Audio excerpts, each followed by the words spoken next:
What's up, everybody? I hope you're doing good. It's a beautiful evening. Thank you very much for stopping by. You very much appreciated. Thank you very much, South Africa, Nigeria, Ghana. Thank you so much, Ethiopia, Somalia, Uganda, Rwanda, Burundi. Thank you very much for stopping by. Namibia, you much appreciated. Jamaica, UK, United States of America. Thank you so much. Liberia, Sierra Leone. I see a lot of people watching us from Fiji. Very impressive. Serbia, South America. Thank you very much. Okay, so we're going to be very quick. We have lots of things to say. So this is your first time. You are very much appreciated. Please join us. Click on subscribe. I'm sure you're going to love us. We love you already. And before we start, let's all do this, okay? Let's all do this. Is it done? Great. So this will help us make our voice bigger. Great. So today we're talking about something very interesting. I'm sure you're going to love it. So South Africa is under pressure, tremendous pressure from the United States to stop using Huawei as an equipment for telecommunication. Yes. The USA is pressurizing South Africa to stop using Huawei as an equipment for telecommunication. It's made by China,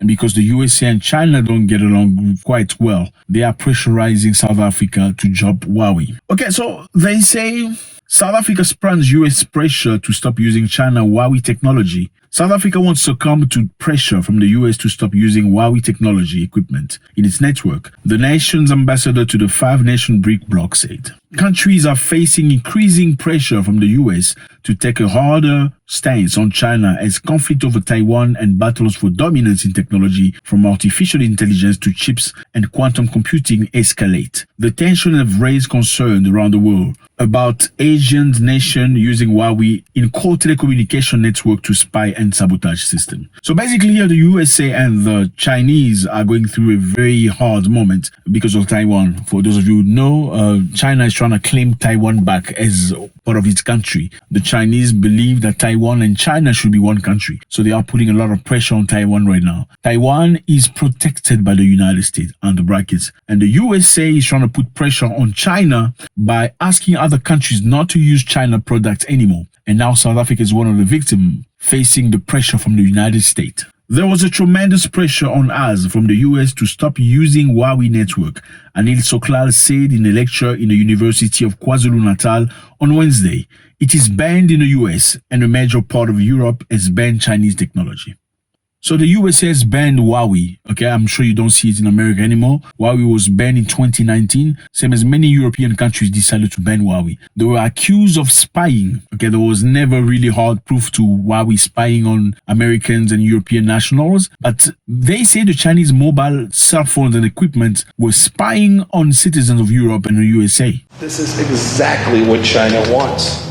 They want to divide Western alliances through bits and bytes, not bullets and bombs. South Africa has a close relationship with China, its largest trading partner, and will all sit together with other BRICS members, Brazil, Russia, India, in a summit on August 22nd. The bloc is expected to make pronouncements on enlargement of the group in summit. Okay, so what's happening with Huawei and the United States? Okay, I'm gonna, make it quick so we can understand. What is Huawei? Huawei is one of the largest telecommunication companies in the world. At the start of 2019, the company was expected to become the world's largest smartphone manufacturer by the end of that year, stealing the crown from Samsung and iPhone. Despite this success, Huawei has dealt with numerous accusations over the years over the shady business practices. It also has been accused, although with no hard proof, of using its products to spy on other nations. Okay, so there's been a lot of allegation against Huawei, especially from the United States, from Donald Trump, saying that Huawei equipment was spying on US citizens. Huawei is very dangerous. We cannot allow any other country to outcompete the United States in this powerful industry of the future. Okay, is this true? We don't know. But how is this different from US equipment? Don't they spy on citizens? Don't they have, systems that's really big data that get into everybody's data is read, they can access? It's one in the same thing, isn't it? The United States President Donald Trump announced that Huawei, along with several other Chinese companies, was now on something called Entity List. Companies on this list are unable to do business with any organization that operates in the United States. So Huawei and many other Chinese companies were not authorized to work in the United States anymore. The Huawei ban thus begins, with Huawei suddenly unable to work with companies such as Google, Qualcomm and Intel, among many others. In the case of Google, this means that new Huawei iPhones are no longer available to ship with Google own app pre-installed. So I don't know if you remember, there was a moment where people who own Huawei could not download apps. They gave you an ultimatum, like from now on till whatever date, you will not be able to download anything from Google. It was very difficult for many people, right? So Google excluded Huawei from its platform, disabling Huawei from accessing APIs. Therefore, people using Huawei cell phone could not use Google as a platform. And it was a big hit against Huawei at that time. With the Huawei US ban in effect, the company has had to completely revamp on how it creates and releases smartphone. It's also faced mounting scrutiny from other nations. You know how it works. If you piss off the United States, most of European countries will follow up. So most European countries started banning Huawei. Huawei was the best producer of 5G networks. Yes, so they were on the top of the line. To avoid competition, the United States wanted to ban Huawei and ask all of their friends not to use Huawei anymore. And this was very hard. I remember some of us could not use Google Map, you know, to navigate. You could not find the location. You had to use other alternatives, other ways, use third-party apps in order to use your Huawei and cell phone. So many companies stopped using Huawei, like Microsoft could not work with Huawei, Intel could not work with Huawei, VNIA could not work with Huawei. So it's made it very difficult. And Huawei users had no access to Service Mobile of Google. Service Mobile are what allows you to actually use a mobile phone. So let's get back to the ground. So this is very simple. The United States have an issue with China. Instead of dealing with China because they're two big power, fight each other and, bomb each other. So everything is straight.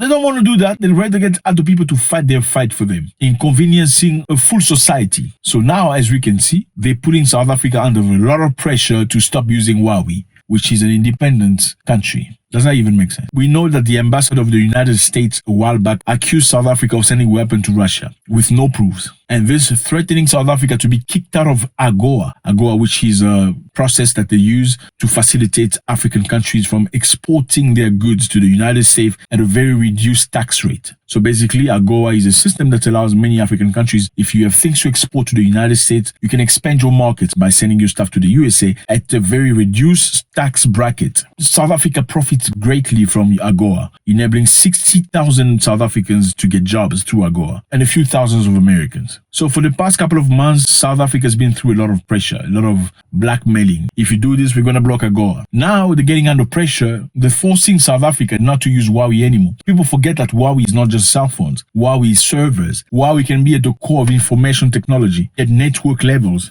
enabling people of a country to communicate and exchange. For Africans, we all know that Huawei has made a tremendous job throughout Africa. For many of us who cannot afford iPhones and Samsung, many of us can afford Huawei's. Very good communication, very clean photos, very nice device to use at a very affordable price for many Africans. Now, my question is this. How can you accuse a company of spying on people if you have no proof? Because apparently Huawei provided the codes necessary to the USA to be inspected by professionals to see if there's any malicious code in there. They found nothing, because if they had found, they would have brought it into light. My question is, how can we survive in a world where you are asked to do things in a certain way? Some people want to impose who can be your friend and who cannot be your friend. Some people want to tell you what you can use or what you can't use. And if you decide to choose what you want to choose, then you become their enemy. I want to know how you feel about this. How do we combat this? Some people want to use Huawei because it's easy to use, because it's cheaper, because it's more affordable, because it's rigged, because it's solid, because it's less expensive. Should all African nations stop using Huawei because the USA is not happy with China? Is that the fair war? Is that democracy that you're preaching us? Let me know how you feel about this. It's always a great pleasure to hear from you. Very interesting view. I think we need to come together as one voice so we can learn from one another. God bless.